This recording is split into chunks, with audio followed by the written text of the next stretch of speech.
2022 বিশ্বকাপ জয়ের পর থেকে আর্জেন্টাইনদের সময় যেন ওখানেই থমকে গেছে। দেখতে দেখতে আরও এক বিশ্বকাপ আসলেও সেই স্মৃতিটাই যে ওদের সবচেয়ে বড় প্রেরণা। সমর্থকদের পাশাপাশি স্বয়ং লিওনেল মেসিও কথায় কথায় টানেন সেই বিশ্বকাপের উদাহরণ।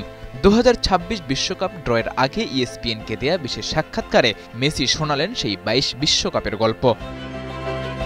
গত বিশ্বকাপে ভাগ্য আমাদের পাশে ছিল। যদিও নেদারল্যান্ডস ও ফ্রান্সের বিপক্ষে আমরাই ভালো খেলেছিলাম, তবুও ম্যাচ পেনাল্টিতে চলে যায়, যেখানে দিবু মার্তিনেজ আমাদের জিতিয়েছে। বিশ্বকাপ জেতা খুবই কঠিন। কঠিন এই লড়াইয়ে আরও একবার নামছেন লিওনেল মেসি। বলা যায় এটি তার শেষ বিশ্বকাপ। ভালো খেলার চাইতেও যেখানে এলেমটেনের উপস্থিতি আর্জেন্টাইনদের জন্য বড় পাওয়া, সেখানে মেসি এখনও অপ্রতিরোধ্য।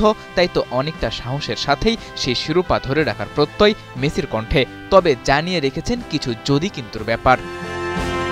হ্যাঁ, আমরা আবারও চেষ্টা করব, আমাদের সবটুকু দিয়ে লড়াই করব। শিরোপা ধরে রাখাই আমাদের লক্ষ্য। তবে বিশ্বকাপ অনেক কঠিন প্রতিযোগিতা। ছোট ছোট কিছু কারণে এখানে বাদ পড়ার সম্ভাবনা থাকে। কখনো পোস্টে লেগে বল জালে জড়িয়ে, আবার কখনো পেনাল্টিতে এক ম্যাচ হেরেই টুর্নামেন্ট থেকে বিদায় নিতে হয়।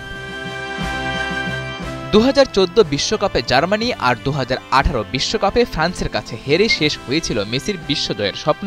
2022-এ তা হয়েছে পূরণ। আর 2026 বিশ্বকাপ ড্রয়ের আগ পর্যন্ত স্বস্তির খবর এটুকুই যে গ্রুপ পর্বে জার্মানি কিংবা ফ্রান্সের কারো সাথেই খেলতে হবে না আর্জেন্টিনার। একই পটে থাকায় ব্রাজিল কিংবা রোনালদোর পর্তুগালও নিশ্চিতভাবেই থাকবে আলাদা গ্রুপে। তবে ESPN-কে দেয়া মেসির আত্মবিশ্বাসী সাক্ষাৎকারী বলে দেয় এসব সমীকরণের হিসাব নিকাশ খুব একটা নেই ওদের মাথায়।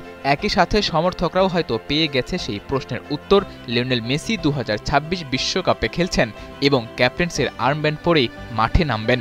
ভাগ্য সহায় হলে শিরোপাটাও আবার উঠতে পারে এলেমটেনের হাতে, কারণ মেসি নিজেও তো বিশ্বাস করেন ওই শিরোপা জিততে ভাগ্য লাগে। সাদাতুর রাফি, 71।